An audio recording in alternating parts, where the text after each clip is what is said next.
राष्ट्रसंत तुकडोजी महाराज यांच्या 111व्या ग्रामजयंतीनिमित्त राष्ट्रसंत तुकडोजी महाराज युवक विचारमंच, महाराष्ट्र राज्य सेवारत फाउंडेशन तिवसा व दास संघटना सातेगाव यांच्या संयुक्त विद्यमाने राज्यस्तरीय ऑनलाईन खुली वक्तृत्व स्पर्धा आयोजित करण्यात आली होती। या स्पर्धेत राज्यातून एकूण 64 स्पर्धक सहभागी झाले होते। या स्पर्धेचा निकाल नुकताच ऑनलाईन घोषित करण्यात आला आहे।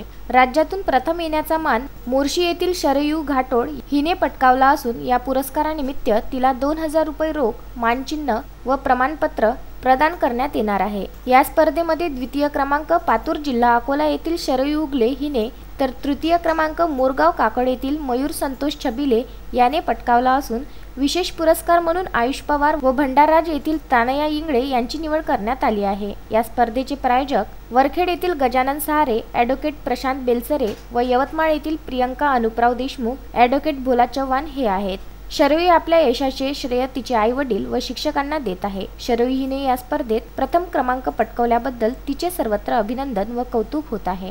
पहिला आमंत्रित करतोय। राष्ट्रसंत म्हणतात, चहू बाजूंनी गेली घाण, त्यात जंतू झाले निर्माण, त्यातूनही रोगाच्या साथी भिन्न भिन्न वाढ घेती।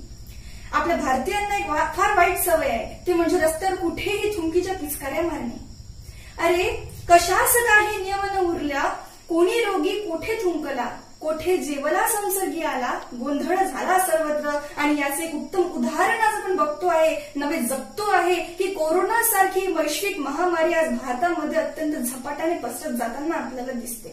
म्हणून राष्ट्रसंत म्हणतात, जैसे आपण स्नान करावे तैसेची गावही स्वच्छ ठेवीत जावे, सर्वची लोकांनी झिजून घ्यावे श्रेय गावाच्या उन्नतीचे। आणि त्याचकरिता त्यांनी रामधूनचा उपक्रम सांगितला होता की सूर्योदयापूर्वी संपूर्ण गाव हे स्वच्छ झालंच पाहिजे। आणि तिसरा मुद्दा आहे आहार। आयुर्वेद शास्त्रामध्ये आहार विधी विधान या विषयाच्या अंतर्गत आदर्श आहार कसा असायला पाहिजे, त्याची मात्रा कशी असायला पाहिजे याचे वर्णन केले गेले आहे। राष्ट्रसंतांनी देखील ग्राम आरोग्यामध्ये आहाराचे वर्णन करताना म्हटले आहे, शुद्ध सात्विक अन्न घेतले, त्यानेच सात्विक विचार प्रवर्तले, राजस तामस अन्न सेविले, झाले तैसे आचरण। म्हणजे या अन्नाचा आपल्या शरीरावर तर परिणाम होतोच, तर आपल्या मानसिक स्वास्थ्यावर देखील त्याचा परिणाम होत असतो। जसे अन्न आपण खातो तसे आपले विचार बनत जातात।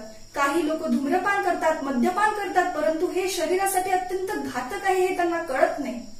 आज हा कोरोना कुठून आला कोणालाही माहित नाही, परंतु कदाचित तो मांसाहार मधून आला असेल असं एक संशय आज वर्तविला जातो। राष्ट्रसंत म्हणतात, मद्य मांसाहार करीती कोणी, विकार बुद्धी वाढे मनमानी, भलतीची रोग जाती लागोनी, सांसर्गिक आदी। आणि आज तेच घडत आहे।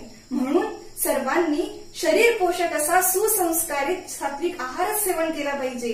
आणि सरतेशेवटी गावाच्या मानसिक आरोग्याकरिता त्यांनी ध्यान करा असा उपदेश केलेला आहे। म्हणून राष्ट्रसंतांचे हे विचार अत्यंत मौल्यवान आहे। प्रत्येकाने ग्रामगीतेतील ग्राम आरोग्य हा अध्याय वाचला पाहिजे आणि त्याला अंमलबजावणी त्याची केली पाहिजे, तर आपल्या गाव हे निरोगी राहण्यास मदत होईल। धन्यवाद। संजय गारपवार, विदर्भ न्यूज, मोर्शी।